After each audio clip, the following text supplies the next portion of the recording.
علامہ سید ناظر عباس نقوی صاحب سے گزارش کروں سبو ممبر تے اچن ائیں پانجو مخصوص انداز میں تہاں سان خطاب کرو فرمائیں ائیں انشاءاللہ تفصیلی سائیں تہاں سان خطاب کرو بآواز بلند صلوات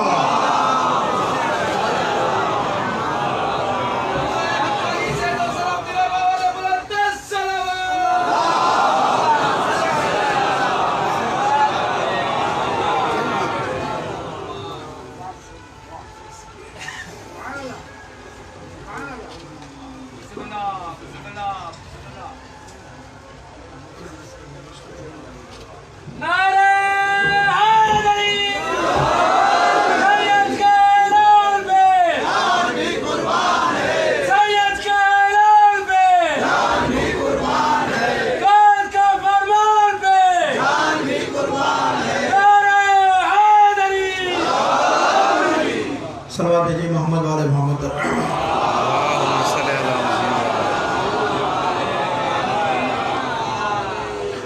اعوذ باللہ من الشیطان الرجیم بسم اللہ الرحمن الرحیم الحمدللہ رب العالمین والصلاة والسلام علی اشرف الانبیاء والمرسلین سیدنا و نبینا ابو القاسم محمد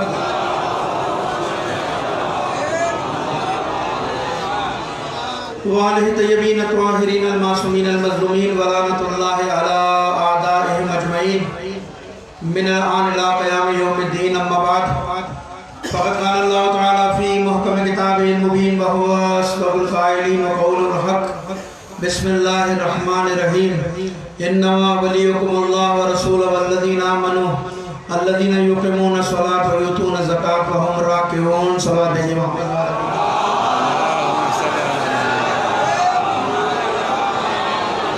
اذان محترم کیونکہ اذان کا وقت بھی بالکل نزدیک ہے بہت قریب ہے کوشش کروں گا کہ اس سے پہلے اپنے مطلب کو یہاں بھیج دوں تمام کر دوں آپ تھوڑا سا میرے ساتھ رہیے گا ایک تو مولانا صالح شاہ صاحب نے جملے ادا کیے میں ان کی محبت ہے ان کی اپنی عقیدت ان کی محبت ہے لیکن یہ جملے جو ادا کیے گئے قیادت کے حوالے سے سندھ کی قیادت فلاں کی قیادت یہ آئندہ نہ کیجیے گا ایسے تکلیف ہوتی ہے مجھے یہ جملے جس کا ہے منصب اس کے حوالے سے ہونے چاہیے لہذا میں امید کرتا ہوں آئندہ ہمارے لوگ اس طرح کے القابات جو ہے وہ کسی کے آگے نہیں لگائیں گے انشاءاللہ تعالیٰ ایک بار صلوات بھیجیے محمد والے محمد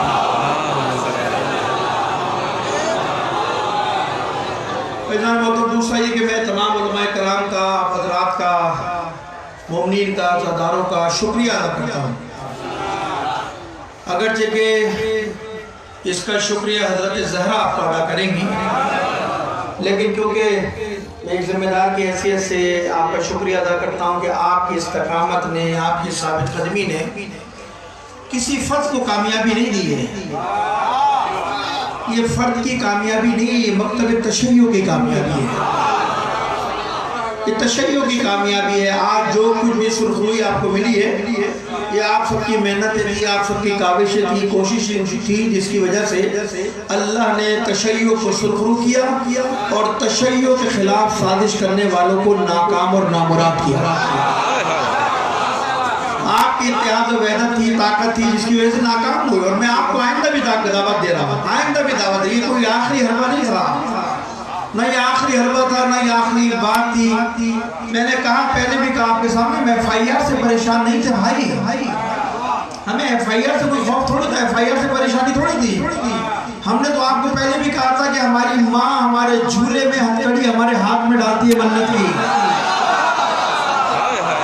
نہیں ڈالتی ہمارے یہاں جب بچے کے ولادت ہوتی ہے کتنی ماں ایسی ہیں جو بچے کے ہاتھ میں ہتھکڑیاں باندھتی ہیں منت کی ہتھکڑیاں ہوتی ہیں تو جس گھر کی تربیت ایسی ہو کہ بچپن سے اس کے ہتھکڑی ڈالی جائے تو ہماری تو تربیت یہ کہ حسین کی محبت میں ہتھکڑی ڈالی جائے تو ہمارے لیے ننگ و عار نہیں ہوتا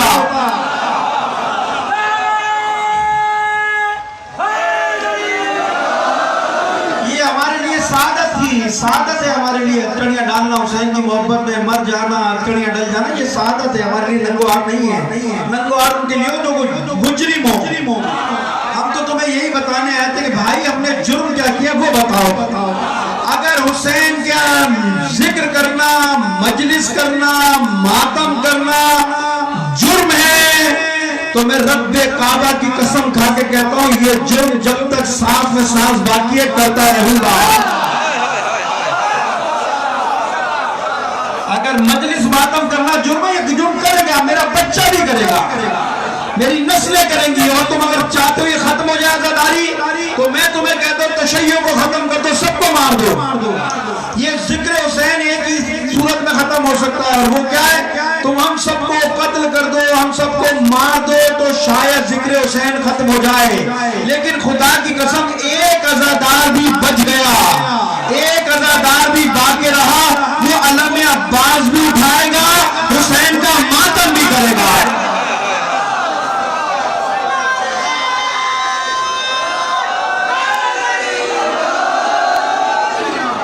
تو لہذا تم نے اپنے آقا سے ڈالر پکڑے، تم نے ڈالر پکڑے، سعودیہ سے ڈالر، امریکیوں سے ڈالر، ہمیں ٹھیکہ دو، ہم عزاداری کو بند کریں گے، ہم شیعہ کو محدود کریں گے.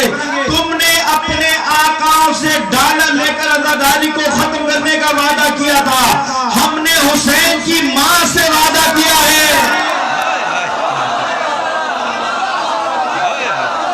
تم نے وعدہ کیا تھا عزاداری ختم کرنے کے لیے، ہم نے حسین کی ماں سے وعدہ کیا جان دے دیں گے، عزاداری ختم ہونے نہیں دیں گے. لہذا گھبرانے کی ضرورت نہیں، حالات ہو سکتا ہے اس سے اور خراب حالات آ جائیں، کوئی پریشانی کی بات تھوڑی ہے بھائی. حسین کی محبت میں مر جانا سعادت ہے، بہت بڑی سعادت ہے. اور جس کے دل میں علی کی محبت ہو نا، جو علی کو اپنا امام مشکل کشا مانتا، اس کے لیے نہ زندان کوئی مشکل ہے، نہ اس کے لیے شہادت کوئی مشکل ہے.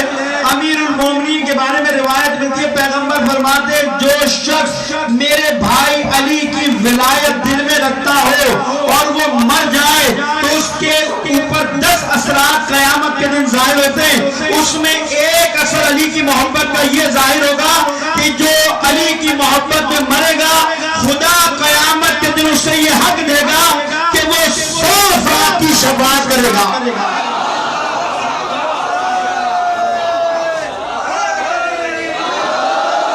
یعنی اگر کوئی ایک علی کا موالی اس دنیا سے جو حقیقی محبت کرتا ہے مر جائے، خدا علی کی محبت کے عوض اسے یہ انعام دے گا کہ وہ ایک آدمی 100 افراد کی شفاعت کرے گا. اگر یہ سارے مومن اللہ اختیار دے گا، کیونکہ سب کے دل میں علی کی ولایت ہے نا، ان سب کو اختیار خدا دے دے شفاعت کا، تو مجھے ایمانداری سے بتاؤ کوئی مومن بچے گا؟ کوئی مومن بچے گا جو جنت میں نہیں جائے گا؟ سب کے سب جنت میں جائیں گے. یہ تو مومن کی بات نہیں کر رہا. میں نے تو حدیث یہ پڑھی ہے کہ جب قیامت کے دن عالم محشر ہوگا اور جناب زہرا کی جب سواری آئے گی، انبیاء قطار لگا کر کھڑے ہوں گے انبیاء، اور اس شان سے نورانی ممبر پر بیٹھ کر سواری پہ بیٹھ کر جناب زہرا کی سواری آئے گی. خدا کہے گا اے میری محبوب کنیز فاطمہ جنت میں داخل ہو جا. حضرت زہرا جنت کے دروازے پر کھڑی ہو کر کبھی دائیں جانب دیکھیں گی، کبھی بائیں جانب دیکھیں. خدا کہے گا اے فاطمہ کیا میں نے تجھے حکم نہیں دیا کہ جنت میں داخل ہو جا؟ تو زہرا جواب دے گی پروردگار میں جب تک جنت میں نہیں جاؤں گی جب تک اپنے بچوں کے عزاداروں کو نہ لے جاؤں، جب تک اپنے بچوں کے ماننے والوں کو جنت میں لے کر نہیں جاؤں گی میں زہرا جنت میں قدم نہیں رکھوں گی. تو عزیزوں، جو مادر حسین آپ کا اتنا خیال رکھے، جو آپ کی اتنی فکر رکھے، تو آپ کو پریشان ہونے کی کیا ضرورت ہے؟ آپ نے تو اپنی ذمہ داری ادا کی، خدا نے آپ کو عزت عطا کی. اور جو بھی حسین کے نام پر حسین کی محبت میں اخلاص کے ساتھ قدم رکھے گا، میرا عقیدہ یہ کہ مادر حسین کبھی ناکام ہونے نہیں دیں گے، اسے کبھی ناکام نہیں ہونے دیں گے. بات آپ کے سامنے آ گئی ہے. ایف آئی آر واپس لینے کا سارا سلسلہ شروع ہو گیا. بہت ساری جگہ پہ ایف آئی آر واپس ہو گئی ہے. بہت ساری چیزیں یہ تھی کہ نوٹیفیکیشن دیتے ہی ایف آئی آر ختم ہو گئی تھی. بہت ساری وہ تھی جن کے چالان جمع تھے، جب ان کی پیشی ہونا شروع ہوئی، جیسے ڈوگری کی پیشی لگی، تاریخ لگی، اس میں خیرپور کی تاریخ میں وہ بری کر دی گئے، دوسری جگہ 2-4 پیشیاں لگی ان میں بری. ایک ایک کر کے آہستہ آہستہ ہو جائیں گی. اس کے ساتھ ساتھ جو ہے وہ 4 شیڈول کے حوالے سے کمیٹی بن گئی ہے. پرسوں جب میں کراچی پہنچوں گا تو انشاءاللہ تعالیٰ اس کی دوسری میٹنگ بھی کمیٹی کی ہو جائے گی انشاءاللہ تعالیٰ. پریشان ہونے کی ضرورت نہیں ہے، ہمیں گھبرانے کی ضرورت نہیں ہے، نہ پریشان ہونے کی ضرورت ہے. الحمدللہ تحمل کے ساتھ، بردباری کے ساتھ جائیں گے. اور ایک صاحب کہنے لگے مولانا وہ وعدہ کرتے پھر مکھر جاتے. تو بھائی اگر وہ مکھر جاتے تو ہمارے گھر سے کون سا دور ہے اس کا وزیر اعلیٰ کا گھر؟ ہمارے لیے کون سی پریشانی کی بات ہے؟ ہمارے لیے کوئی ریڈ زون تھوڑی ہے بھیا. ہمارے تو مولا نے سید سجاد نے یزید کے ریڈ زون میں ماتم کر کے دکھایا تھا اور یزید کو بتایا تھا یزید یہ تو اذان میں محمد رسول اللہ کہہ رہا ہے نا یہ تیرا نانا نہیں ہے میرا نانا ہے.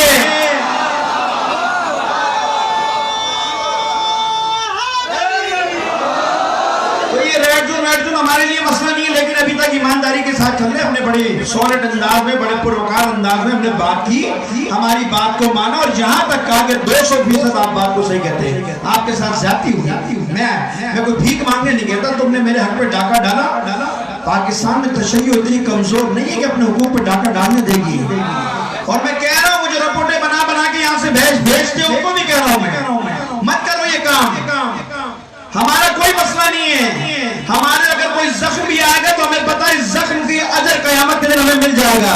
لیکن تمہارے منہ پر جو کالک ملے گی تاریخ تمہارے منہ پہ جو کالک ملے گی تمہیں بھی تاریخ میں پھر یزید بنا کر چھوڑیں گے تاکہ سب کے سامنے باتیں ہو جائیں کہ یہ دروس سے بات شروع کرتے ہیں دروس پہ پتہ نہیں فنا شاہ سارے شاہ انہوں نے جمع کر لیے ہیں. تو شاہ سے بھی کہتا ہوں ذرا جناب زہرا کا بھی خیال کرو. کل قیامت کے دن تمہیں جناب زہرا کے سامنے جانا ہے. مولویوں کو تو مولوی نے تم گھما دو. مادر حسین نے پوچھ لیا تو شاہ تھا میری وجہ سے تجھے عزت ملی تھی میرے بچے کے ذکر پر پابندی لگائی تو زہرا کو کیا جواب دو گے؟ اور یہی بات میں نے ان کو کہی تھی یہی بات میں نے کی. شرم کرو حضرت زہرا سے. یہ زہرا نے اگر منہ موڑ دیا نا یہ ساری کرسیاں تمہارے نیچے سے نکل جائیں گی. یاد رکھنا کرسی کی کوئی حیثیت نہیں ہے حیثیت حسین کی ہے. جس طرح مچھلی پانی کے بغیر زندہ نہیں رہ سکتی سن لو ہم عزاداری کے بغیر زندہ نہیں رہ سکتے. یہ ہماری موت و حیات کا مسئلہ میں نے ختم کر دیا. کبھی موقع ملا تفصیل سے بیان کروں گا. ہماری تو شادی میں نے کہا وزیر اعلیٰ کو بیٹھ کے تم کیا سمجھتے ہو کھیل سمجھتے ہو؟ ہمارے یہاں جب جوان کے سہرا بنتا ہے نا سر پر شادی والے دن تمہارے یہاں ڈھول ڈبکے ناچ گانے ہوتے ہوں گے. جب میرے جوان کے گھر میں سہرا بنتا ہے نا میں اپنے گھر کی بتا رہا ہوں جب سہرا بنتا ہے نا تو سہرے باندھتے وقت پہلے علی اکبر کے مصائب پڑھتے ہیں. ہمارے گھر میں تو عزاداری اتنی راستے کیسے ہو سکتا ہے کہ میرے جوان کے سہرا سر پہ بندے اور میں علی اکبر کو بھول جاؤں کہ جس کے قتل ہونے کے بعد حسین کی زندگی حسین کی آنکھوں کی بینائی چلی گئی. بابا میری مدد کرو